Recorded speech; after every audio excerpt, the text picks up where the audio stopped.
Entorse et luxation de la rotule. Définition. L'entorse de la rotule s'avère être très douloureuse. La cause peut être soit congénitale, mauvaise position, soit accidentelle. La rotule sort alors du rail, généralement vers l'extérieur du genou. On constate ce type de luxation plutôt chez les femmes. Chez les hommes, la première luxation liée à des causes congénitales survient avant 20 ans. Il arrive fréquemment que la rotule se remette d'elle-même, réduction spontanée.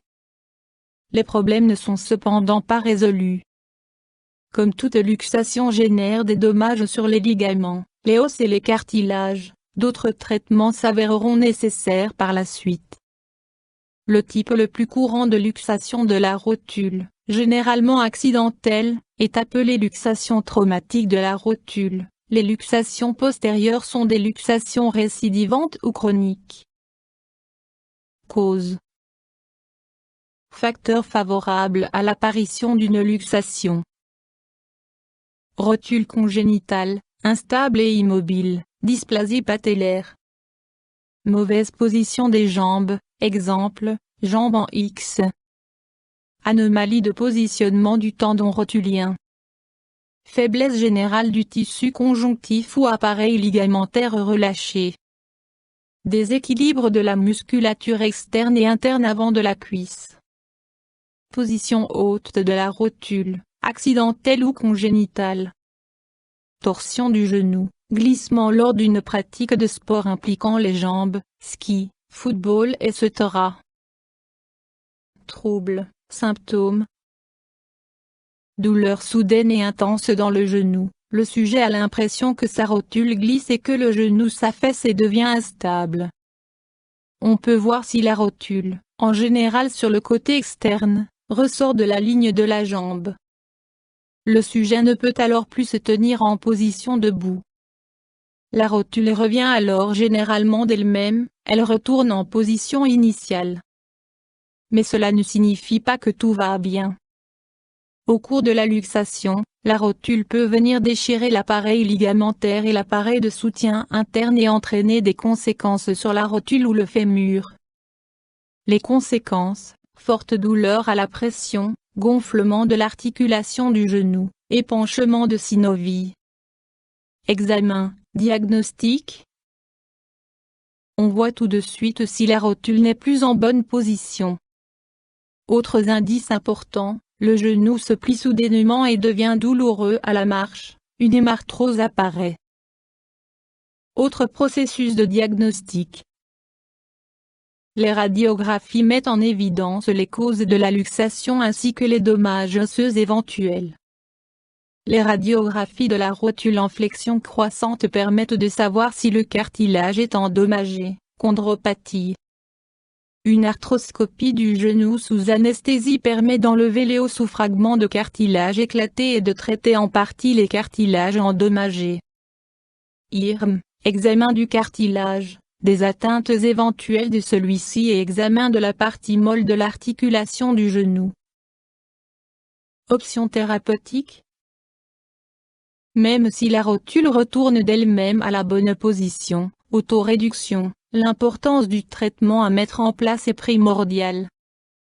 Chaque entorse de la rotule affecte le cartilage de la rotule et crée des lésions osseuses. Les blessures de l'appareil ligamentaire interne du genou présentent un risque supplémentaire. Environ la moitié des luxations de la rotule est à l'origine de l'apparition d'autres luxations, lorsque la première n'a pas été traitée correctement. De plus, le risque d'endommager le cartilage, chondropathie, augmente avec chaque luxation.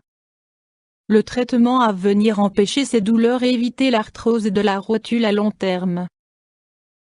Mesures non chirurgicales envisagées après une première luxation. Réduction immédiate de la rotule. Mesures physiques et renforcement de la musculature de la cuisse. Port d'un bandage spécial qui maintient la rotule en place. Éventuellement, plâtre de la cuisse. En présence des facteurs suivants, le genou doit être traité chirurgicalement.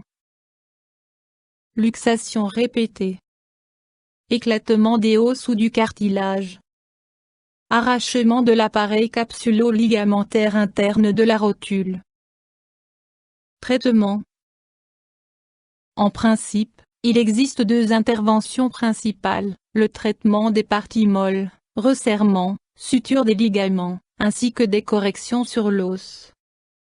L'objectif commun à toutes ces méthodes reste le maintien de la rotule dans le rail, à l'extrémité inférieure du fémur. Traitement post-opératoire. Le traitement post-opératoire doit être adapté à l'opération.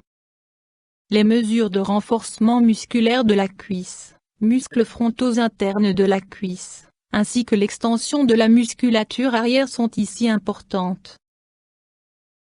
Complications possibles.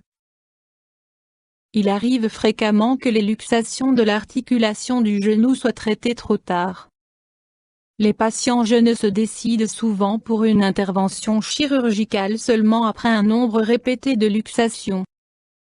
Un traitement pris dans les temps est souvent bénéfique ainsi, il permet d'obtenir un taux de réussite de 80%, sans souffrance avec une articulation du genou stable et solide.